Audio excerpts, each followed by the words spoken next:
Yasmine Lamis, Yasmine, vous êtes juriste, du neuf par rapport à la publicité et le gaming. Oui, exactement. On avait déjà beaucoup parlé l'année passée des publicités pour tout ce qui est notamment paris sportifs en ligne, etc. Vous vous rappelez la Coupe du Monde du foot l'année passée? Ah, c'est vrai, oui. Il y avait énormément de pubs. Je me rappelle que Gilles Goudgeber avait dit mais il y a trop de publicité, qu'est-ce que c'est que ça?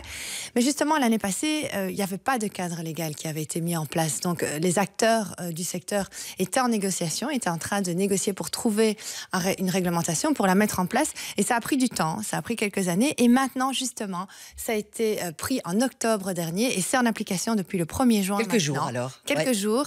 Donc, c'est de nouveauté pour les publicités. Alors, de quoi est-ce qu'on parle? On parle ici exclusivement des jeux de hasard en ligne. Donc, on ne parle pas des casinos et des jeux en dur, mais on parle vraiment de tout ce qui est jeux de hasard en ligne. Et justement, les nouveautés pour la publicité, la commission des jeux, elle considère que les règles doivent être plus strictes parce que les jeux en ligne, elle considère que c'est parfois des jeux plus addictifs. Oui. Donc, il y a toute une série de règles qu'on a mis en place. Donc, la première règle, c'est interdiction totale de toutes les publicités pour tout ce qui est jeux de casino en ligne.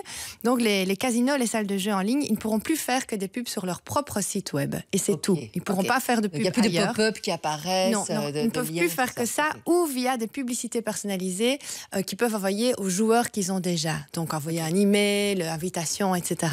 Mais ils ne peuvent plus du tout faire d'autres publicités. Et alors, par contre, pour les paris sportifs en ligne, là, c'est parfois permis sous condition. Oui. Donc là, c'est jamais simple. C'est jamais simple. On essaye évidemment de trouver des compromis avec les secteurs du jeu, parce qu'il y a aussi la sauvegarde économique. Il y a beaucoup d'acteurs aussi en Belgique qui vivent de ça, donc il faut trouver un compromis. Mais en tout cas, une chose est sûre, c'est qu'on interdit totalement la diffusion de toute publicité. On parle beaucoup de la télévision. Quand il y a des matchs à la télévision, des matchs de foot ou autres, et bien là, on peut plus du tout faire de pub, que ce soit paris sportif ou autre. Donc je dis, les paris sportifs, c'est parfois autorisé sous certaines conditions.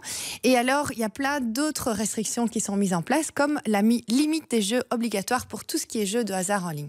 Donc, par exemple, ça veut dire quoi? Vous voulez jouer au pari, ou vous voulez jouer au casino en ligne, eh bien, vous aurez votre montant maximum par semaine qui sera limité. Vous ne pourrez plus jouer à plus que... Ah non, c'est pas ça. Mais c'est qui délimite le montant? Donc, normalement, c'est délimité par la commission. Donc, ce sera délimité par la commission. Donc, c'est eux qui choisissent mon maximum que je peux jouer. 500 € par exemple.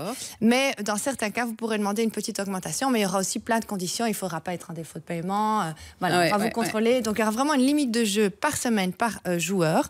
Alors, aussi, d'autres nouveautés, il faudra faire attention à tout ce qui est publicité. On ne peut pas inciter le jeu. Donc, en promettant une nouvelle participation. Donc, par exemple, Sophie, vous avez perdu 500 € en jouant, en pariant. On ne pourra pas vous dire, ah, mais Sophie, vous pourrez être remboursée demain de ce montant. Vous pourrez remettre si vous jouez encore.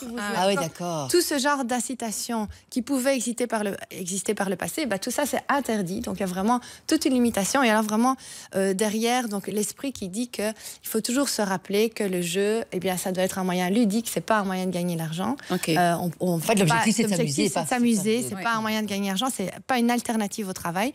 Et alors le but de toutes ces nouveautés, évidemment, c'est de limiter l'addiction des jeunes, surtout et des joueurs, et aussi d'éviter d'attirer des non-joueurs vers les sites online. Quelques liens utiles, des sites utiles. Oui, quelques liens utiles.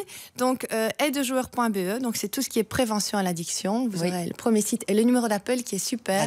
Gratuit 24/24. Cliniquedujeu.be, donc comme j'avais dit, les professionnels de la santé vers qui vous pouvez vous diriger. Et foaimerperdre.be, c'est une initiative de la commission des jeux. Faut aimer perdre. Les enfants, vous n'allez pas y aller surfer un peu sur ce site-là. Non, ça c'est ludique, assez rigolo. Donc, faut aimer perdre. Bien trouvé. C'est loser. Marion